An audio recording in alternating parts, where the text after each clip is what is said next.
Sisimulan natin ang bagong kwento na tatawagan nating, Single Dad, na punta sa manhwa na ginawa ng kanyang asawa. Sisimulan natin ang kwento sa isang pader na halos wasak na, at ang mga tao at mandirigma ay nilalamon ng mga halimaw. Ngunit may ilan pa ring desidido na ipaglaban ang kanilang sarili, pilit na lumalaban sa mga halimaw na lumalabas mula sa dimensional space. Halos lahat ay nawawalan na ng pag-asa. Sa tingin nila, tapos na ang lahat. Isang lalaki ang nagtatanong kung nasaan na ang mga reinforcement, at bakit hindi pa dumarating. Sagot ng isa, hindi ba niya nakikita? Hindi lang sila, kundi lahat ay nabutas na. May isa pang mandirigma na nagtatanong sa kanilang kapitan kung ano na ang gagawin. Hindi agad sumagot ang kapitan. Para siyang nag-iisip, naghahabol ng hininga. Hanggang sa sinabi niya, dito, kailangan nating mamatay. Bigla namang may nagpalipad ng paputok sa langit. Nang sumabog ito, nagulat silang lahat. Kasunod nito, may isang karwaheng mabilis na tumama sa mga halimaw at nagdulot ng malakas na pagsabog. Sa sandaling iyon, may isang babae na mabilis na umatake sa mga halimaw. Sa bawat hampas ng espada niya, nahahati ang mga halimaw. Sa sobrang bilis niya, halos nagsisigsag ang kanyang galaw, at tumindig siyang nakataas ang espada. Napagtanto ng isang mandirigma na isa itong mangangaso ng mga halimaw. Napatulala ang kapitan sa kanyang nakita, at nagtanong kung ano iyon. Ngunit hindi niya namalayang may halimaw na pala sa kanyang likuran. Sinigawan siya ng kanyang mga kasamahan, ngunit bago pa siya makalingon, umatake na ito. Mabuti na lang, mabilis na sumugod ang isang lalaki at pinatay ang halimaw. Halos mapaupo ang kapitan, at tinanong niya ang lalaki kung anong klaseng tao sila. Tumingin lang ang lalaki at tinuro ang isang direksyon. Nang lumingon ang kapitan, nakita niya ang isang lalaking nakasombrero. Nagsalita ito at kinuha ang atensyon ng lahat. Galit na nagtanong ang mga mandirigma, at halos tinutukan pa siya ng kanilang sandata. Hawak ang sombrero at binabasa ang nakasulat sa papel, tinanong niya kung sino sa kanila si Mr. Hansler ng 24th Defensive Wall Unit, at kung naririto ba siya.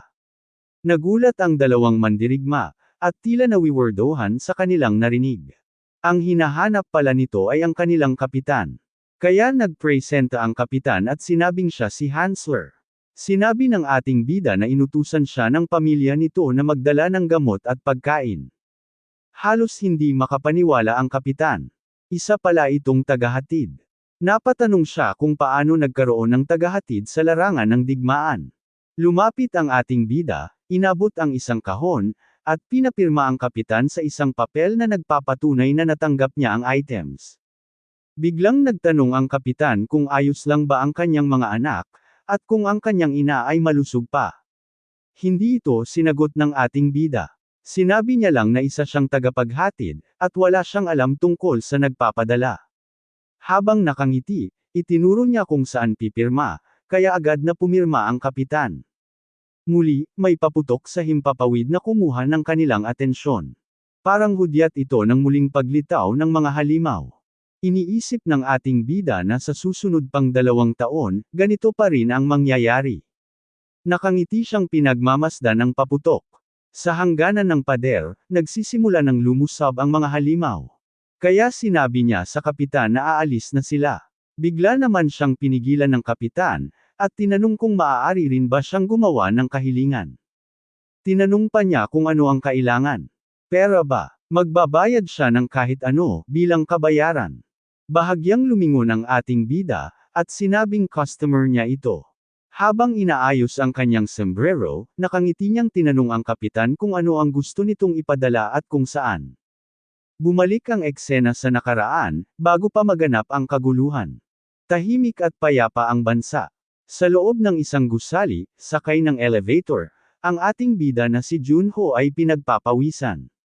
Hindi niya alam kung bakit. Habang nakatingin siya sa kanyang orasan, pumasok ang dalawang lalaki. Tinanong ng isa kung bakit mabilis natapos ng kasama niya ang trabaho. At saang palapag niya ibibigay ang resibo. Dagdag pa niya, kung may ipapadala itong bagay, sabihin lang dahil papunta na rin siya sa opisina. Biglang sumingit ang ating bida. Parang nainis, mabilis niyang pinipindot ang pagbukas ng elevator. Tahimik na pinagmamasdan siya ng dalawang lalaki habang halos tumatakbo siyang lumabas. Tinanong ng isa kung anong klaseng tao iyon. Mukhang mas matanda pa daw sa kanya. Sabi ng kasama niya, hayaan na lang, marahil wala ito sa sarili. Ngunit tumutol ang isa. Anong ibig sabihin ng wala sa sarili?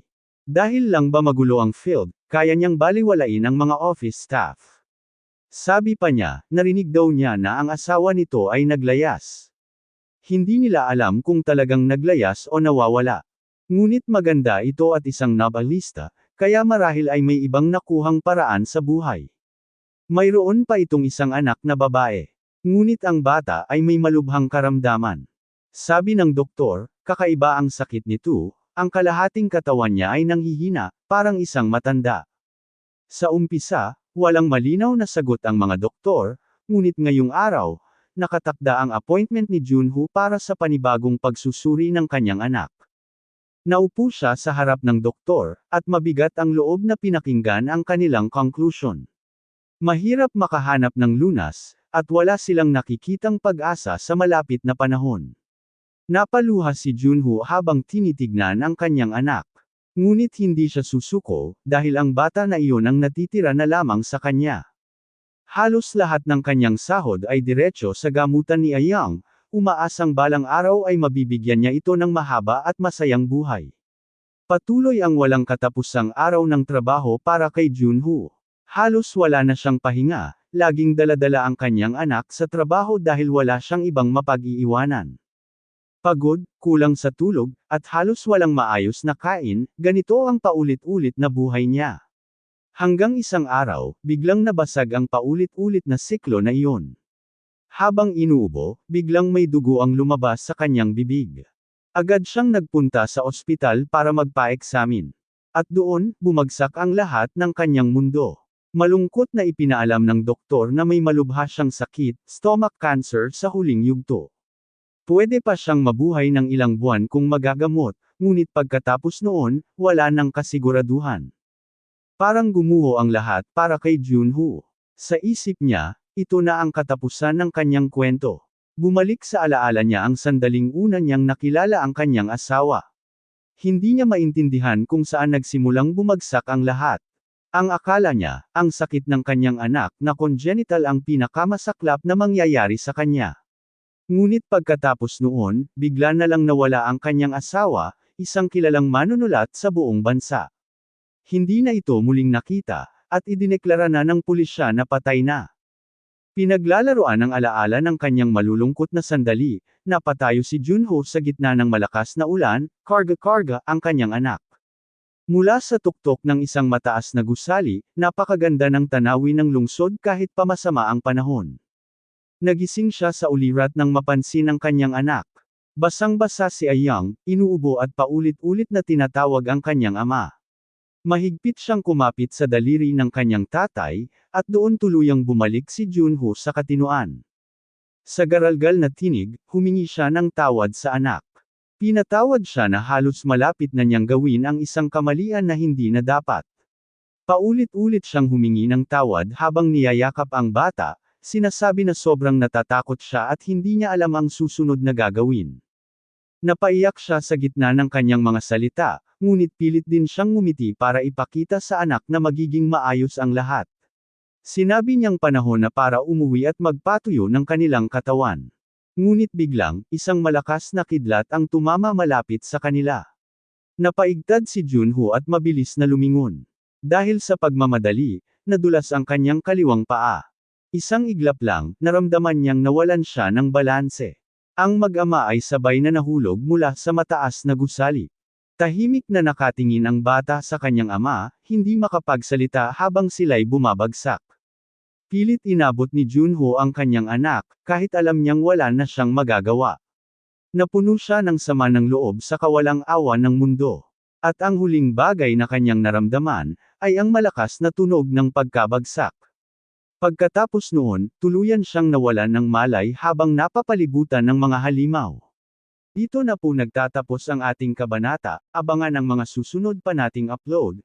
Huwag din kakalimutang mag-like, share, subscribe at e-click ang notification bell, para lagi kayong updated sa mga susunod pa nating mga video.